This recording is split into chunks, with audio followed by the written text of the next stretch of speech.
Liebe werdende Mama, in diesem Video habe ich 4 Dinge für dich zusammengestellt, die du unbedingt im Kreissaal dabei haben solltest. Sie erleichtern dir die Geburt und ermöglichen dir, entspannt zu sein und zu bleiben. Ich bin Mama von 2 Kindern, ausgebildete Hypnobirthing- und Babymassage-Kursleiterin, Rückbildungstrainerin, Entspannungstrainerin und Wochenbettcoach. Schön, dass du mein Video anschaust. Auf diesem Kanal findest du jede Woche das wichtigste Wissen rund um Schwangerschaft und Muttersein.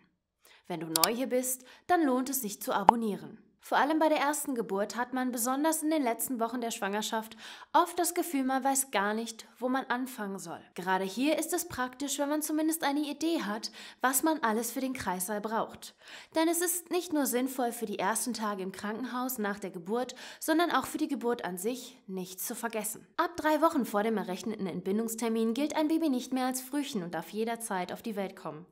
Aber es kann natürlich auch passieren, dass das Baby sich aus irgendeinem Grund eher auf den Weg macht. Daher sollte man in etwa ab der 32. Schwangerschaftswoche bereit sein und die Tasche fürs Krankenhaus so weit wie möglich gepackt haben.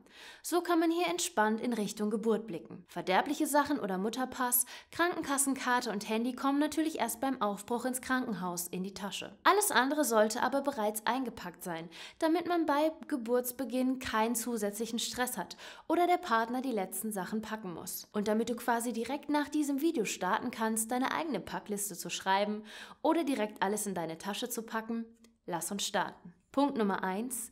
Dein persönliches Wohlfühl-Outfit. Manche Mamas tragen während der Geburt, vor allem wenn sie irgendwann anfangen zu schwitzen, lieber gar nichts. Viele Mamas fühlen sich komplett nackt, aber nicht sonderlich wohl. Hier macht es also Sinn, sich in der Schwangerschaft nach einem passenden, gemütlichen Outfit für die Geburt umzusehen. Es lohnt sich im Sale zu schauen. Oversized Shirts, ein gemütlicher Sport-BH, warme Socken und für die erste Zeit der Geburt eine bequeme Jogginghose.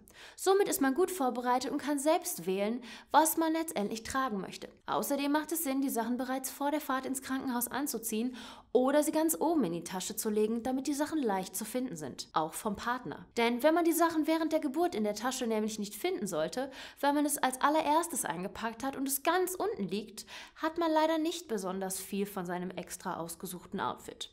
In der Regel hat der Partner nämlich mit Sicherheit keine Lust, die komplette Tasche aus- und anschließend wieder einzupacken. Hier kommen wir auch direkt zu Punkt Nummer 2.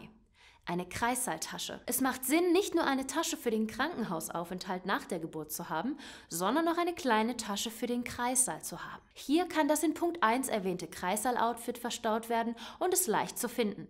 Außerdem lohnt es sich ein weiteres Wechseloberteil, Lippenbalsam, ein Ersatzhaargummi und andere persönliche Gegenstände für die Geburt dabei zu haben. Der Kreissaal ist nicht dasselbe, wie während der Geburt zu Hause zu sein.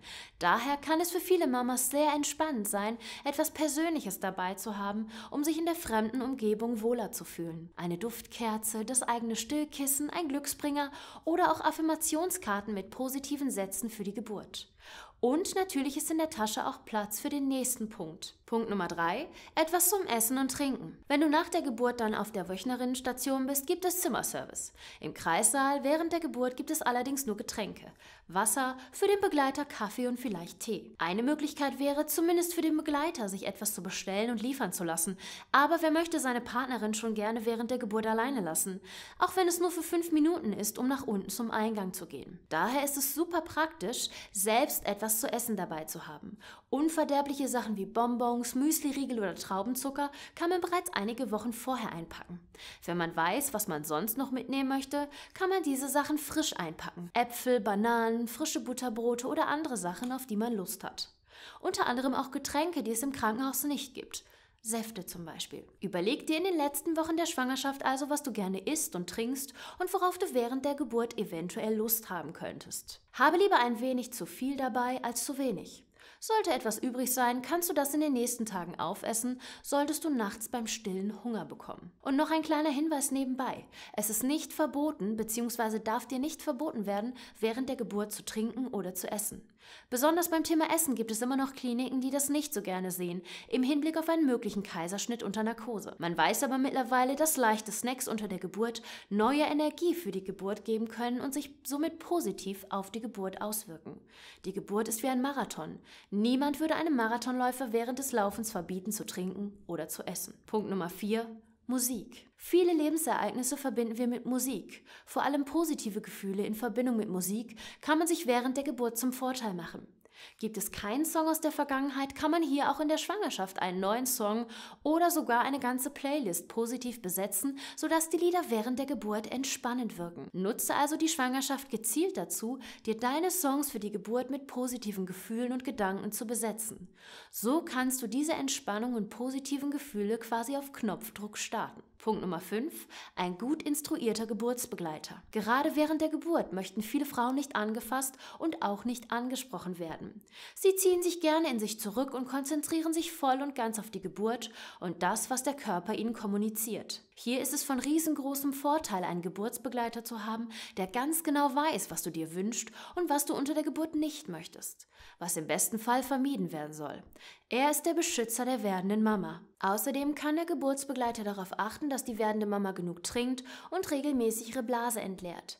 Manche Mamas finden es außerdem hilfreich, wenn der Partner ihnen das Steißbein während einer Welle drückt, wenn sie sich an ihrem Partner festhalten können oder wenn er ihnen kühle Tücher für Nacken oder Stirn anreicht. Der Partner nimmt während der Geburt also sämtliche Wünsche der Mama entgegen und erfüllt sie. Er dient als Ansprechpartner für das Klinikpersonal und stellt sicher, dass die werdende Mama sich rundum wohl, sicher und geborgen fühlt. Aus all diesen Punkten kann eine gut geplante, stressfreie und positive Geburt im Krankenhaus werden. Denn wenn alles geplant und vorbereitet ist, kann man sich voll und ganz auf die Geburt konzentrieren und loslassen.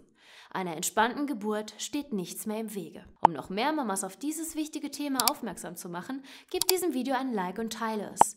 Abonniere den Kanal und läute die Glocke, damit du kein neues Video mehr verpasst. Und hier habe ich außerdem 2 weitere Videos, die für dich auch interessant sein könnten.